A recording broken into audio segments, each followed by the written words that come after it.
Hey everyone, Carlos here. How are you? I've been getting questions as to what internet speed should I have in my home in order to live stream. Well, the more, the better. It's really what it boils down to. The more, the better. The faster your internet speeds are, the better the quality of the video and sound going out will be.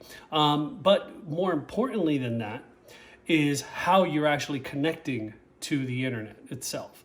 So what I strongly recommend is go old school. When you go old school, you have a line that's going directly into your router, and that line is not going to be affected by the airwaves, by objects in your home, by other phones, by other devices that might be connected. Now, obviously, kick everybody off the internet when you're trying to live stream because you want the most amount of speed, especially if you're going to be on Wi-Fi. But if you're going to do it on Wi-Fi, beware, and I'm going to show you why and when we run some tests.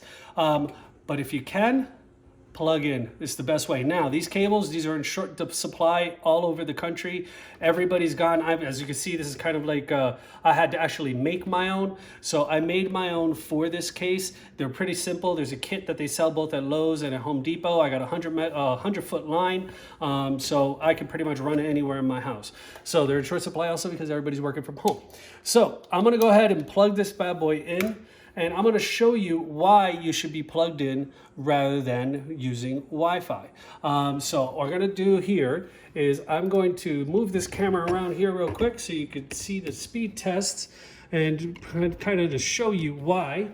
So I'm already plugged in. I'm going to turn off my Wi-Fi. This is going to be straight on using the cable itself plugged in. So I'm going to make sure I'm on, because I just plugged it in. Yep, I'm on. And I'm going to go to google.com. So if you go to Google and you type in test my internet speed, you're going to get this little box here. And you could just click run speed test. Now here goes the speed test. And it's first doing a download, seeing how fast I can download. Now in my home, I have a Gigablast, so I have up to a gigabit per second. That's mainly because I am a web developer, so I do need the internet speeds for me to do my job effectively. So, and as you can see here, it's testing my upload speed, which is really the one we're concerned with, is 613 megabit per second. As you can see, that's extremely fast. That's going to give extremely good quality video and audio.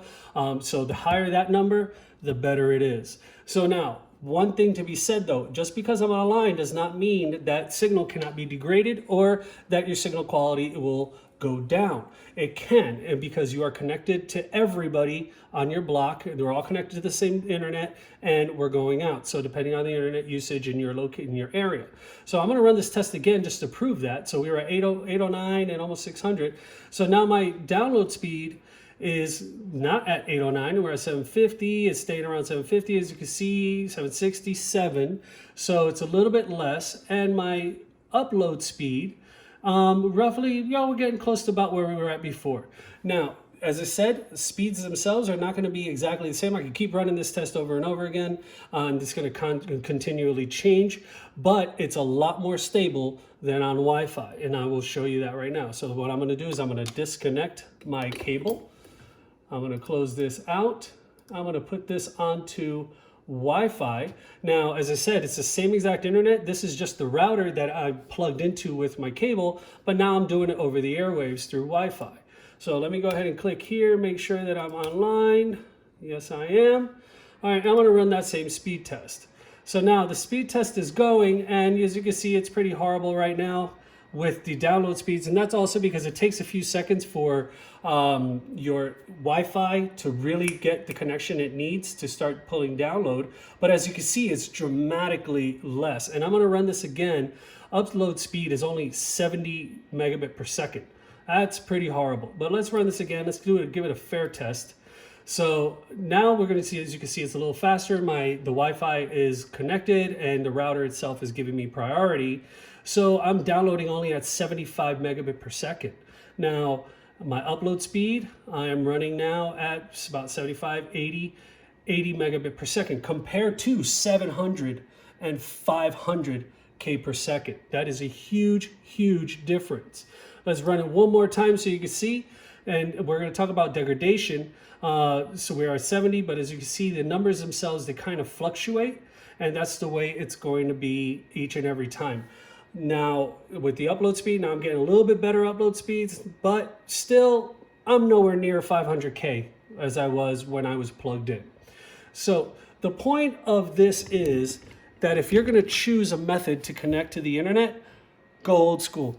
Old school will get you the speeds you want, will give you the reliability you want, without the signal degradation that Wi-Fi does. Also, keep in mind, most routers cap Wi-Fi speeds. So you might have a 20 megabit line in your house.